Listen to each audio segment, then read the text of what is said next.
Assalamualaikum warahmatullahi wabarakatuh. Masyiral muslimin, sahabat Pijar Studio yang dirahmati Allah Subhanahu wa taala. Pada kesempatan kali ini kita akan mengisahkan Perang Yarmuk, sebuah pertempuran terdahsyat antara pasukan Islam dengan pasukan Romawi Timur, di mana hanya dengan 40.000 pasukan Islam mampu menghancurkan 240.000 pasukan terkuat Romawi. Perang Yarmuk ini bukan sekedar pertempuran biasa, ia adalah perang kolosal yang mengubah arah sejarah dunia. Pada awal abad ke-7 Masehi, dua kekuatan raksasa tengah mendominasi dunia, yaitu Kekaisaran Romawi Timur Bizantium di barat dan Kekaisaran Persia di timur. Namun di tengah dominasi dua imperium besar itu, muncullah sebuah kekuatan baru yang sangat besar dari Jazirah Arab, yang kekuatannya tidak bisa dianggap remeh, yaitu Islam yang dibawa oleh Rasulullah Muhammad SAW. Setelah wafatnya Rasulullah SAW, tampuk kepemimpinan dipegang oleh Abu Bakar As-Siddiq radhiyallahu anhu, khalifah pertama pemerintahan Islam. Namun kala itu umat Islam menghadapi ujian yang sangat besar. Jazirah Arab yang awalnya bersatu di bawah panji Islam, kini mulai retak. Banyak kabilah Arab yang menyatakan keluar dari Islam. Sebagian menolak membayar zakat, menganggap itu hanya kewajiban kepada Rasulullah SAW saja. Dan yang lebih buruk adalah sejumlah orang mengaku sebagai nabi baru dengan jumlah pengikut yang sangat banyak, sekitar 40.000 pengikut. Fitnah kemurtadan menyebar dengan sangat cepat dan membara, seperti api yang menyulut padang ilalang. Suku-suku yang dulu menyatakan keislaman, kini mencabut baiatnya. Mereka mulai menunjukkan sikap pembangkangan. Ini adalah awal munculnya gerakan murtad dan pembangkangan terhadap otoritas pusat Islam yang baru saja dipimpin oleh Abu Bakar As-Siddiq radhiyallahu anhu.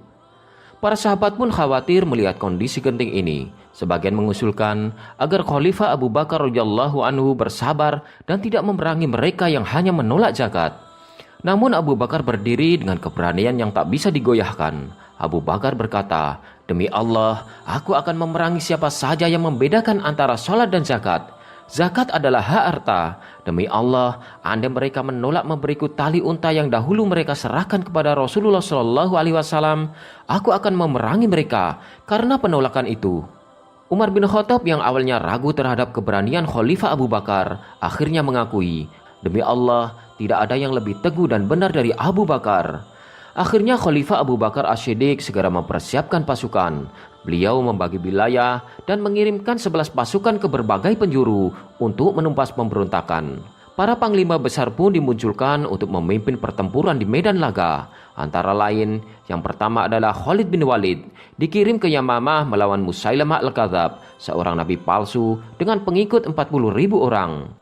Yang kedua adalah Ikrimah bin Abi Jahal, dikirim ke Oman untuk menumpas nabi palsu yaitu Lakid bin Malik dan para pengikutnya. Yang ketiga adalah Amr bin As, dikirim ke daerah Quda'ah untuk menumpas suku-suku yang murtad dan para pemberontak.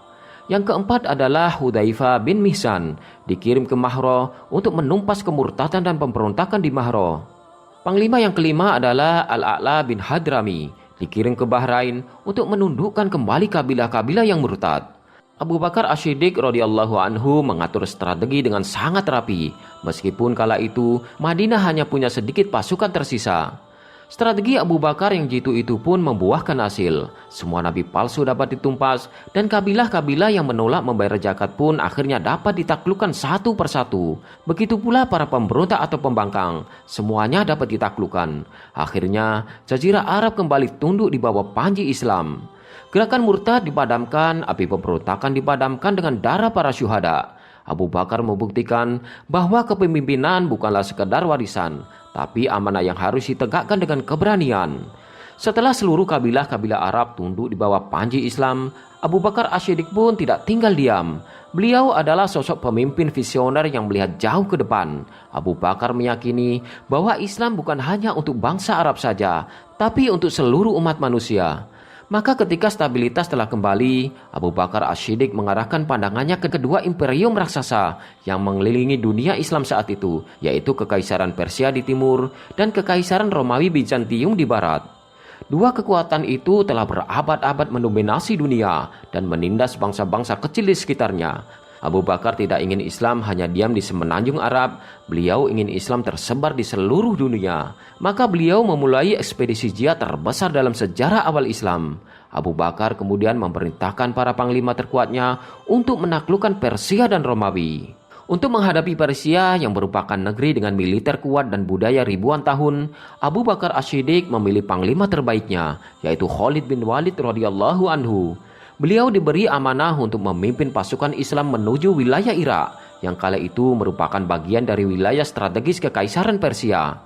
Di sana Khalid bin Walid akan berhadapan dengan pasukan elit Persia dan sekutu-sekutu Arab yang bersekutu dengan mereka. Sementara itu, untuk menghadapi Romawi Bizantium di Syam, Abu Bakar As-Siddiq membentuk 4 divisi utama pasukan jihad, masing-masing dipimpin oleh panglima besar yang tangguh dan terpercaya. Tujuan mereka adalah Syam. 4 panglima besar yang dikirim Abu Bakar ke Syam itu adalah Amr bin As radhiyallahu anhu, dikirim menuju Palestina, wilayah yang menjadi pusat konflik dan simbol suci bagi 3 agama besar. Kemudian Abu Ubaidah bin Jarrah radhiyallahu anhu diperintahkan untuk bergerak menuju Homs, salah satu benteng pertahanan terkuat Romawi di wilayah Suriah, sebuah kota strategis yang harus dibebaskan untuk membuka jalan ke jantung kekuasaan Romawi Timur. Kemudian Yazid bin Abi Sufyan radhiyallahu anhu ditugaskan oleh Abu Bakar menuju Damaskus, kota penting yang menjadi pusat pemerintahan regional Kekaisaran Romawi. Pengaruhnya sangat besar dan kejatuhannya akan menggetarkan seluruh wilayah Syam. Panglima besar yang selanjutnya adalah Syurabil bin Hasanah radhiyallahu anhu, dikirim ke wilayah Yordania, daerah pegunungan yang dijaga ketat oleh pasukan garnisun Romawi. Misinya adalah melemahkan pertahanan musuh dari sisi timur. Pasukan yang dikirim Khalifah Abu Bakar ini bukan pasukan penjara atau penjajah. Mereka adalah pasukan yang datang membawa keadilan dan cahaya Islam ke negeri-negeri yang telah lama diliputi kegelapan dan penindasan. Abu Bakar tahu betul bahwa jumlah mereka jauh lebih sedikit dibanding pasukan Persia dan Romawi. Namun keyakinan mereka teguh, hanya menggantungkan diri kepada pertolongan Allah Subhanahu wa taala saja. Hasbunallah wa ni'mal wakil. Cukuplah Allah bagi kami dan Dia sebaik-baik tempat bergantung. Dengan strategi, iman, dan juga keteladanan Rasulullah Shallallahu Alaihi Wasallam sebagai panutan, Islam memulai babak baru dalam sejarah dunia, bukan hanya sebagai agama, tetapi juga sebagai kekuatan pembebas dunia dari kezaliman dan imperium besar. Pertempuran melawan Kekaisaran Persia yang besar dan kuat pun dimulai. Khalid bin Walid, sang panglima legendaris, pemimpin pasukan besar menuju wilayah Irak untuk menghadapi kekuatan militer Persia. Perlu diketahui bahwa wilayah Irak bagian selatan dipenuhi oleh pemukiman Arab yang hidup di bawah tekanan pemerintahan Persia. Misi Khalid tidak hanya militer, tetapi juga membebaskan suku-suku Arab di sana dari penindasan dan mengajak mereka kepada Islam. Khalid bin Walid dan pasukannya menuju kota pelabuhan Umullah di tepi sungai Efrat. Kota ini menjadi tujuan pertama Khalid bin Walid. Sebelum pertempuran dimulai, Khalid mengirim surat kepada gubernur Persia di sana. Masuklah Islam, maka kalian akan selamat. Jika tidak, maka hanya pedanglah yang akan menjadi jawaban. Namun gubernur menolak dan memilih untuk perang. Akhirnya pertempuran pun pecah. Pasukan Persia terlatih lengkap dengan pasukan gajah dan pakaian lapis baja, siap menghadapi pasukan Khalid bin Walid. Khalid mengatur taktik dengan menghindari barisan depan gajah dan mengerahkan pasukan berkuda terkuat untuk menyerang bagian sayap dan belakang musuh. Pertempuran sengit pun dimulai dan dalam waktu singkat, kota Ubullah berhasil direbut oleh pasukan Khalid bin Walid dan menjadi pintu gerbang kekuasaan Islam di Irak. Setelah kota Ubullah berhasil ditaklukkan, Khalid bergerak menuju Al-Hira, kota megah yang menjadi pusat kebudayaan dan pemerintahan lokal. Di kota ini berdiri istana-istana indah, gereja-gereja besar, dan benteng yang kokoh. Sebelum perang dimulai, Khalid kembali menawarkan 3 pilihan kepada pembesar kota Al-Hira. Khalid menawarkan kepada mereka untuk masuk Islam, atau membayar jizyah, atau memilih untuk perang. Warga Al-Hira pun memilih untuk membayar jizyah, sehingga tidak terjadi pertumpahan darah yang besar. Kota Al-Hira pun tunduk di bawah kekuasaan Islam. Namun tidak semua kota menyerah. Di Ain Al-Tamr, pasukan gabungan Persia dan suku-suku Arab Kristen mencoba untuk melawan. Namun dengan strategi perang yang jitu, Khalid bin Walid membagi pasukannya menjadi 3 bagian. Bagian sayap kanan menyerang dari arah timur, bagian sayap kiri mengepung dari selatan, sedangkan pasukan utama menyerbu dari depan. Akhirnya dalam pertempuran itu, musuh dapat dikalahkan dengan telak. Dan Khalid bin Walid membebaskan banyak tawanan, termasuk diantaranya adalah orang-orang yang kelak menjadi ulama besar, seperti Sirin dan Yasar.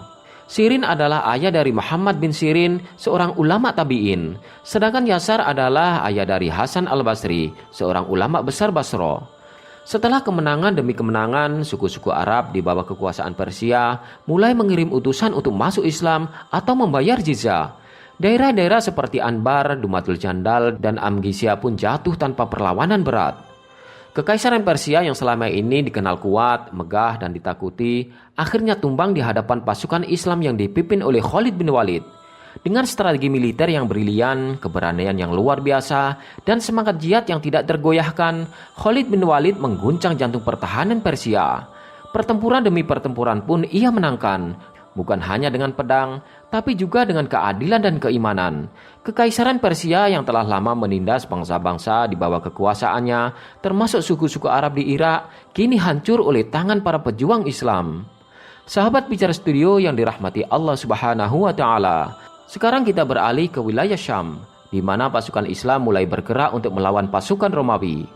Ketika kabar pasukan Islam dari 4 arah bergerak menuju Syam sampai ke telinga para jenderal Romawi, mereka sangat terkejut dan merasa gentar. Mereka terkejut dan gentar bukan karena jumlah pasukan musuh, melainkan karena mereka tahu siapa yang sedang datang, yaitu pasukan yang penuh keimanan dan tidak pernah gentar pada apapun kecuali pada Tuhannya. Para jenderal Romawi segera mengirim kabar mendesak ke pusat pemerintahan. Heraklius yang merupakan kaisar Romawi Timur kala itu sedang berada di Homs, sebuah kota strategis di jantung Syam. Ketika dia membaca kabar bahwa pasukan Islam kini telah mengarah ke jantung kekuasaannya, dia tidak merespon dengan ejekan atau meremehkan. Justru Heraklius tahu apa yang sedang mereka hadapi. Heraklius lalu mengirim surat balasan kepada para jenderal Romawi di Syam. Surat itu berisi, "Celaka kalian, sesungguhnya mereka adalah pemeluk agama baru. Tidak ada yang bisa mengalahkan mereka. Patuhilah aku dan berdamailah dengan menyerahkan setengah penghasilan bumi Syam. Bukankah kita masih memiliki pegunungan Romawi? Jika kalian tidak mematuhi perintahku, niscaya mereka akan merampas negeri Syam dan akan memojokkan kalian hingga terjepit di pegunungan." Heraklius bukan hanya pemimpin militer, tapi juga seorang pemikir. Dia tahu bahwa Islam bukan sekedar pasukan, tapi sebuah gerakan keimanan yang mengakar kuat dalam jiwa para pejuangnya. Ia pun memperingatkan para jenderal-jenderalnya untuk tidak nekat berperang, bahkan menyarankan agar berdamai dengan cara memberikan separuh hasil bumi Syam kepada pasukan Islam. Namun para jenderal lokal Romawi di Syam menolak peringatan itu. Mereka menolak untuk berdamai dan malah menyusun pasukan dalam jumlah besar untuk berperang. Maka mau tidak mau Heraklius pun terpaksa mengerahkan kekuatan penuhnya. Pasukan dari berbagai suku, bangsa, dan unit elit kekaisaran dikumpulkan dari seluruh penjuru wilayah. Heraklius pun memerintahkan agar setiap jenderal Romawi menghadang satu divisi pasukan Islam secara terpisah, dengan harapan bahwa mereka tidak sempat menyatu dan dapat dihancurkan satu persatu. Namun strategi itu gagal, karena para komandan pasukan muslimin segera mengirimkan surat kepada Khalifah Abu Bakar yang mengabarkan kondisi mereka saat itu sekaligus meminta pendapat beliau. Khalifah Abu Bakar As-Siddiq langsung membalas surat itu. Dalam surat balasannya, sang khalifah memberi arahan yang sangat tegas. "Bersatulah kalian, jadilah satu pasukan, kemenangan bukan ditentukan oleh jumlah, melainkan karena dosa yang dilakukan. Jauhilah dosa dan bersatulah dalam jihad di jalan Allah." Setelah surat itu diterima, 4 pasukan muslimin yang masing-masing dipimpin oleh Amr bin As, Abu Ubaidah bin Jarrah, Yazid bin Abi Sufyan, dan Surabil bin Hasanah bergabung menjadi satu pasukan besar di satu titik, yaitu di Yarmuk, di dataran rendah yang berbatasan dengan sungai dan jurang. Tempat itu strategis untuk bertahan, namun juga bisa menjadi jebakan bila pasukan musuh terlalu banyak. Di saat yang sama, Khalifah Abu Bakar As-Siddiq langsung mengirimkan surat, memerintahkan Khalid bin Walid yang saat itu berada di Irak melawan pasukan Persia untuk segera berangkat memperkuat pasukan di Syam. "Wahai Khalid, tinggalkan Irak, pergilah ke Syam, bantu pasukan muslim menghadapi Romawi." Tanpa membantah, Khalid langsung menyerahkan komando kepada Al-Mustannah bin Haritha, lalu berangkat dengan membawa 9.500 personel pasukan menuju Syam untuk bergabung dengan pasukan Islam yang bersiap bertempur menghadapi pasukan Romawi. Khalid bin Walid radhiyallahu anhu melakukan perjalanan yang sangat berani dan cepat dari Irak ke Syam. Ia mengambil rute yang tidak biasa, yaitu melewati padang pasir yang nyaris tak ada sumber air. Semua itu dilakukan demi mengecoh mata-mata Romawi. Secara hitungan umum, jarak dari Al-Hira di Irak menuju Yarmouk di Syam diperkirakan sekitar 800 hingga 1000 km. Jarak yang sangat jauh itu ditempuh dengan perbekalan yang terbatas, sehingga ketika di perjalanan pasukan Khalid bin Walid mengalami kehausan yang sangat parah. Namun sebelum menempuh perjalanan ini, Khalid bin Walid telah memerintahkan pasukannya membawa beberapa unta yang disiapkan khusus sebagai penyimpan air. Unta-unta itu diberi banyak minum air sebelum perjalanan, lalu dijaga agar tidak kehausan atau bekerja keras. Ketika pasukan benar-benar kehabisan air, Khalid memerintahkan unta-unta tersebut disembelih dan air dalam perut serta jaringan tubuhnya diambil dan diminum. Inilah yang dilakukan Khalid sehingga mereka berhasil melewati perjalanan itu dan tiba di Syam tepat waktu. Kedatangan Khalid bin Walid dan 9.500 pasukannya membawa semangat baru bagi pasukan muslimin di Syam yang saat itu sedang berkumpul menjadi satu di Yarmouk. Abu Ubaidah bin Jarrah sebagai panglima tertinggi saat itu langsung mengangkat Khalid bin Walid yang baru tiba dari Irak sebagai panglima lapangan karena keahliannya yang tak tertandingi dalam urusan strategi dan manuver tempur. Setelah diangkat menjadi panglima perang lapangan, Khalid bin Walid segera menyusun formasi tempur dengan sangat strategis. Pasukan muslim yang berjumlah sekitar 36.000 sampai 40.000 dibagi ke dalam beberapa unit utama. Sayap kanan dipimpin oleh Amr bin As radhiyallahu anhu, terdiri dari pasukan Kuda'a dan Arab Selatan yang bertugas menghadapi sisi kiri pasukan Romawi. Sayap kiri dikomandoi oleh Yazid bin Abi Sufyan radhiyallahu anhu, terdiri dari pasukan Damaskus dan sekitarnya untuk berhadapan langsung dengan sayap kanan Romawi. Pusat barisan dipimpin oleh Abu Ubaidah bin Jarrah radhiyallahu anhu. Posisi ini adalah posisi inti dan sangat penting sebagai penghubung seluruh lini. Garda depan atau sayap maju dipimpin oleh Syurabil bin Hasanah radhiyallahu anhu, bertugas sebagai garis depan untuk menahan serangan awal pasukan Romawi. Pasukan cadangan dan kavaleri berkuda berada di bawah komando langsung Khalid bin Walid, digunakan untuk manuver cepat dan serangan mendadak dari sisi atau belakang. Di bagian belakang, para wanita muslimah turut hadir. Mereka bukan bagian dari pasukan tempur utama, tetapi sebagai penjaga semangat, perawat, dan pengingat bagi pasukan agar tidak mundur. Khalid berkata kepada para wanita, "Jika kalian melihat ada yang lari dari medan perang, hadang dia. Ingatkan mereka dengan pedang dan batu bahwa surga hanya milik yang berani." Khalid tahu bahwa mereka tidak akan menang jika hanya mengandalkan kekuatan fisik, maka ia menggunakan medan, taktik gerilya, dan jebakan psikologis untuk melemahkan moral musuh. Saat itu pasukan muslim hanya berjumlah sekitar 36.000 sampai 40.000 pasukan, sementara pasukan Romawi mengerahkan 240.000 pasukan lengkap yang terdiri dari 80.000 pasukannya berjalan kaki yang dilengkapi dengan senjata ringan, 80.000 pasukan berkuda, 80.000 pasukan berzirah besi yang dirantai. Setiap 10 orang diikat menjadi satu kelompok agar tidak bisa melarikan diri dari peperangan. Pasukan Romawi yang sangat besar itu pun mulai bergerak. Jumlah mereka yang sangat besar itu terlihat seperti lautan manusia yang gelap, menutupi seluruh medan. Suara teriakan dan yel-yel mereka menggema keras. Para pendeta, uskup, dan tokoh gereja ikut turun ke medan perang, berjalan di antara barisan sambil membacakan Injil dan memberi semangat agar mereka bertempur dengan penuh keyakinan. Di barisan depan pasukan Romawi, berdirilah Jarjah, seorang komandan tangguh yang disegani oleh pasukannya. Ia dikenal cerdas dan tak gentar menghadapi tantangan. Sementara itu, komando pusat dipimpin oleh Mahan, panglima besar yang ditunjuk langsung oleh Kaisar Heraklius. Pasukan inti yang merupakan bagian paling strategis karena menjadi tumpuan utama serangan dan pertahanan dipimpin oleh Tadarak. Di sayap kiri pasukan dipercayakan kepada Jabalah bin Ayhan, pemimpin suku Gosan, sekutu Arab Kristen Romawi. Ia memimpin bersama kaumnya yang mengenal baik medan Syam. Sedangkan di sayap kanan berkumpul jenderal-jenderal dari Afrika dan Armenia, melengkapi susunan kekuatan Romawi yang datang dari berbagai penjuru wilayah kekaisaran. Namun semangat mereka tidak mampu menandingi keyakinan pasukan Islam yang dipimpin oleh Khalid bin Walid. Setelah menempuh perjalanan panjang selama berminggu-minggu, pasukan Romawi akhirnya tiba di sebuah kawasan yang berkira strategis, yaitu Al-Bakusah, yang merupakan dataran rendah di pinggiran sungai Yarmouk. Mereka mendirikan kemah di sana, tepat di sebuah lembah yang diapit oleh jurang curam dan bukit batu. Di utara terhampar jurang yang dalam. Di selatan Sungai Yarmouk mengalir tenang namun dalam, menciptakan batas alami yang tidak bisa diseberangi dengan mudah. Pada awalnya mereka menyangka medan itu akan menjadi benteng pertahanan yang kokoh, dikelilingi tebing, sulit diserang dari belakang. Namun mereka lupa satu hal, tebing yang melindungi mereka bisa juga menjadi jebakan yang mematikan. Khalid bin Walid radhiyallahu anhu, sang panglima Islam, membaca medan ini dengan tajam. Ia tahu bahwa jika pasukan Romawi tersebar dalam formasi panjang di ruang sempit seperti itu, maka satu serangan yang terkoordinasi ke sayap mereka saja cukup untuk memporak-porandakan barisan. Dan benar saja, itulah yang terjadi nanti. Medan sempit itu kelak justru menjadi titik kelemahan yang tak terduga. Di lembah inilah awan perang mulai menggulung tebal. Burung-burung pemangsa mulai terbang rendah, seolah tahu bahwa darah akan tertumpah dan sejarah akan berubah dari tanah ini. Perang Yarmouk, salah satu pertempuran paling dahsyat dan menentukan dalam sejarah Islam dan dunia, akan segera dimulai. Pertempuran ini terjadi pada bulan Agustus tahun 636 Masehi atau 15 Hijriah dan berlangsung selama 6 hari penuh, dari tanggal 15 sampai 20 Agustus tahun 636 Masehi.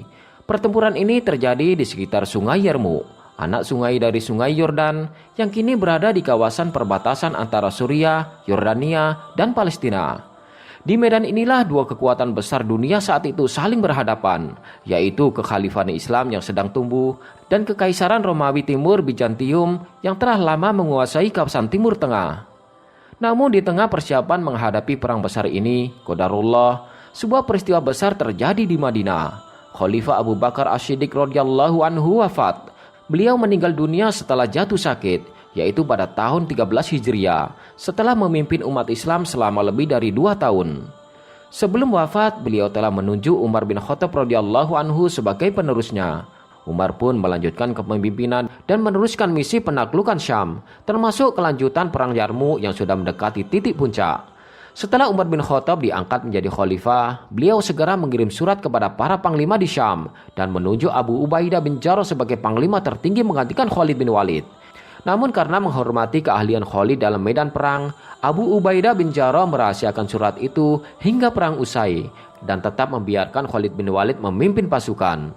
Umar bin Khattab mengganti Khalid bin Walid dengan Abu Ubaidah bin Jarrah bukan karena Khalid tidak mumpuni sebagai panglima, tetapi karena sejumlah pertimbangan strategis dan prinsip kepemimpinan.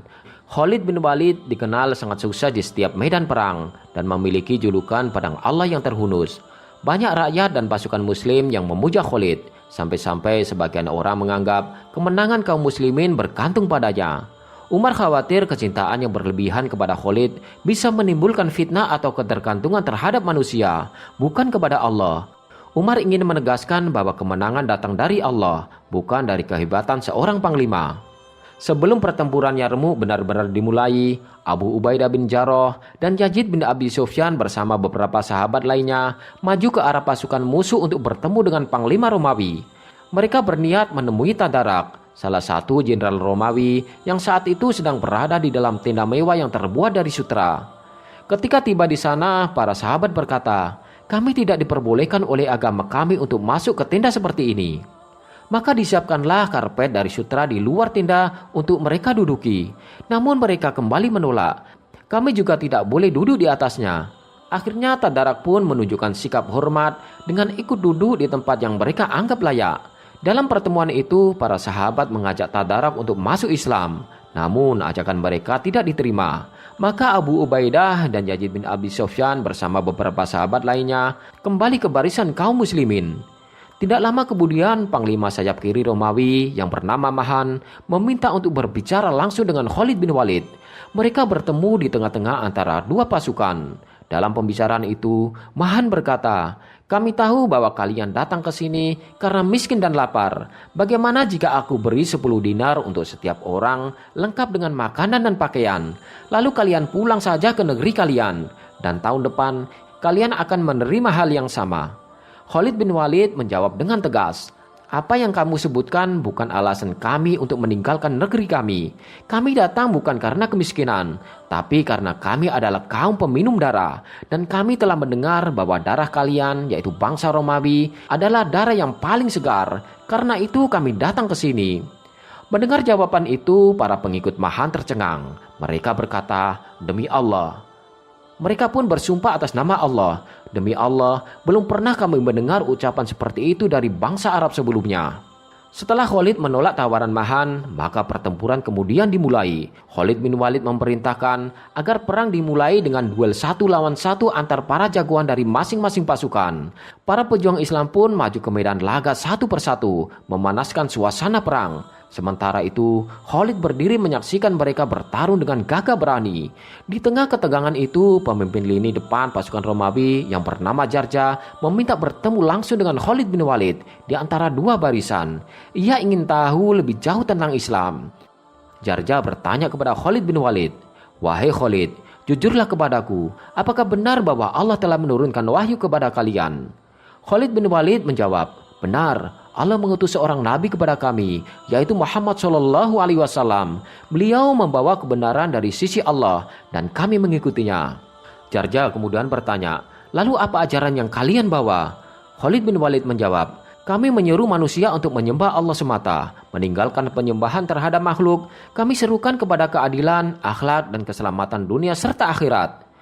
Jarja lalu menunduk, berpikir sejenak, lalu ia bertanya lagi, "Aku mendengar bahwa engkau dahulu memerangi Muhammad dan para pengikutnya. Bagaimana bisa engkau kini menjadi salah satu pembelanya?" Khalid pun menjawab, "Benar, aku dahulu berada di pihak yang memusuhi beliau. Namun setelah aku tahu bahwa beliau adalah utusan Allah, aku tidak ragu untuk menerima kebenaran. Aku pun masuk Islam dan sejak itu aku mengabdikan diriku untuk agama ini." Jarja diam, lalu dengan suara tenang berkata, "Apakah seseorang yang masuk Islam seperti engkau akan mendapatkan pahala yang sama seperti para sahabat awal?" Khalid bin Walid menjawab, "Ya, bahkan mungkin lebih, bila keikhlasan dan amalnya lebih baik. Islam menghapus semua dosa sebelumnya." Jarja kemudian berkata, "Bimbing aku untuk mengucapkan syahadat." Khalid bin Walid pun membimbingnya. "Ucapkan asyhadu an la ilaha illallah wa asyhadu anna Muhammadar Rasulullah." Jarja mengucapkannya dengan penuh keyakinan. Ia pun masuk Islam di hadapan pasukan Muslim dan Romawi. Khalid kemudian membawa Jarja masuk ke tenda dan menyuruhnya mandi, lalu sholat 2 rakaat bersama Khalid. Tak lama kemudian, ia kembali ke barisannya dan ikut bertempur di sisi pasukan Islam.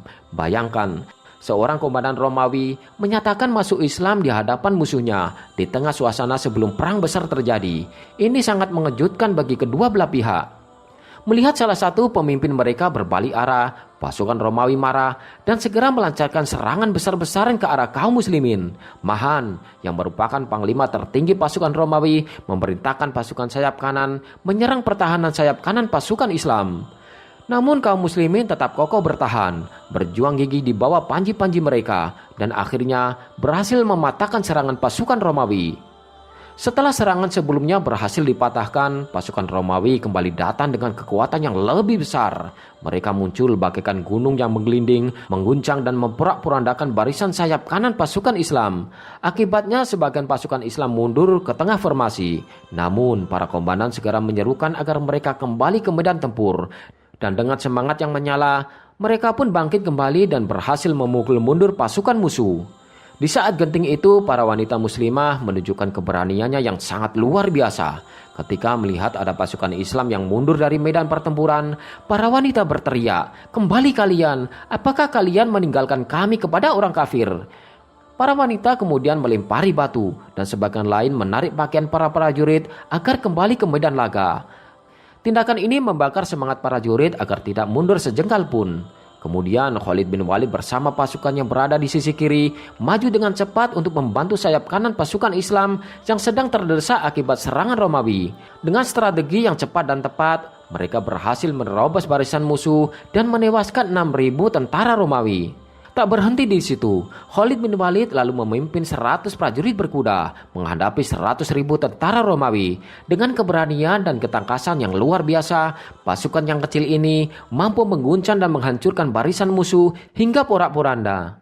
Hari itu menjadi saksi akan keteguhan dan keberanian luar biasa pasukan Islam. Pasukan Romawi yang kuat itu kini tak ubahnya daun-daun kering di tengah badai, berputar-putar tanpa arah, terhempas oleh gelombang serangan kaum muslimin. Di medan tempur itu hanya terlihat kepala-kepala yang terpenggal, tangan dan jari yang terputus, serta semburan darah yang membasahi tanah. Medan laga dipenuhi dengan pertumpahan darah, keberanian para pejuang, dan strategi-strategi perang yang mengagumkan. Pasukan Muslim berperang dengan semangat jihad yang menyala-nyala, pantang mundur, dan penuh keyakinan akan kemenangan. Sementara itu pasukan Romawi semakin hari semakin kelelahan. Semangat mereka menurun, barisan mulai kacau, dan konflik internal mulai melemahkan kekuatan mereka dari dalam. Situasi ini dimanfaatkan dengan baik oleh kaum muslimin. Pada hari terakhir, Khalid bin Walid melancarkan serangan balik besar-besaran. Ia memimpin sendiri pasukan berkuda elitnya dan menyerang dari arah yang tidak terduga. Dalam waktu singkat, pasukan Romawi terjebak di antara jurang dan sungai. Sebagian besar pasukan mereka dihancurkan dan sisanya melarikan diri atau tenggelam di sungai.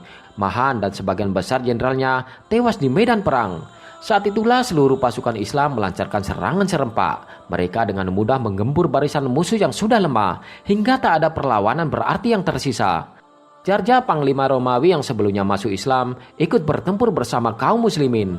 Ia terluka parah dan akhirnya gugur sebagai syahid. Ia belum sempat melaksanakan sholat lebih dari 2 rakaat yang diajarkan Khalid kepadanya saat pertama kali masuk Islam. Namun ia wafat dalam keimanan dan keberanian yang agung. Pertempuran besar ini berlangsung selama 6 hari tanpa henti. Setelah perlawanan sengit, kemenangan akhirnya berpihak kepada kaum muslimin. Malam itu, pasukan Romawi lari tunggang langgang dalam gelapnya malam, mencoba menyelamatkan diri. Namun di antara mereka ada yang terikat dengan rantai besi. 10 orang dalam satu ikatan, jika satu jatuh, yang lainnya ikut terseret dan tumbang bersamanya. Sementara itu, Khalid bin Walid bermalam di kemah mewah milik Tadarak, panglima perang Romawi. Pasukan berkuda Islam berjaga-jaga di sekitar kemah itu menanti tentara Romawi yang lewat untuk dilumpuhkan. Menjelang pagi, Tadarak pun tewas dalam kekacauan pasukannya. Pada hari itu, lebih dari 120.000 tentara Romawi terbunuh, sedangkan dari pihak Islam, sekitar 3.000 prajurit gugur sebagai syuhada. Kaum muslimin pun memperoleh harta rampasan perang yang sangat melimpah. Kemenangan gemilang ini menjadi bukti kejayaan umat Islam ketika mereka berdiri teguh di atas kemurnian ibadah kepada Allah dan setia mengikuti ajaran Rasulullah Shallallahu Alaihi Wasallam. Kemenangan dalam perang Yarmuk menandai berakhirnya kekuasaan Romawi di Timur Tengah dan membuka jalan bagi Islam untuk menyebar ke Syam, Palestina, Mesir, dan bahkan hingga ke Afrika Utara. Secara politis, kekhalifahan Islam mulai dikenal sebagai kekuatan global yang sah dan ditakuti. Secara spiritual dan moral, kemenangan ini memperkuat keyakinan umat Islam akan kebenaran perjuangan mereka dan kekuatan iman dalam menghadapi tantangan sebesar apapun. Perang Yarmuk bukan sekedar pertempuran antara dua pasukan, melainkan simbol benturan antara dua dunia. Dunia lama yang penuh tirani, penindasan, dan imperialisme melawan dunia baru yang menjunjung tauhid, keadilan, dan kebebasan. Kejeniusan Khalid bin Walid, keberanian para sahabat, dan semangat umat Islam menjadi pilar kemenangan besar ini. Hingga kini Yarmuk dikenang sebagai salah satu titik balik terbesar dalam sejarah peradaban manusia. Wallahu a'lam. Assalamualaikum warahmatullahi wabarakatuh.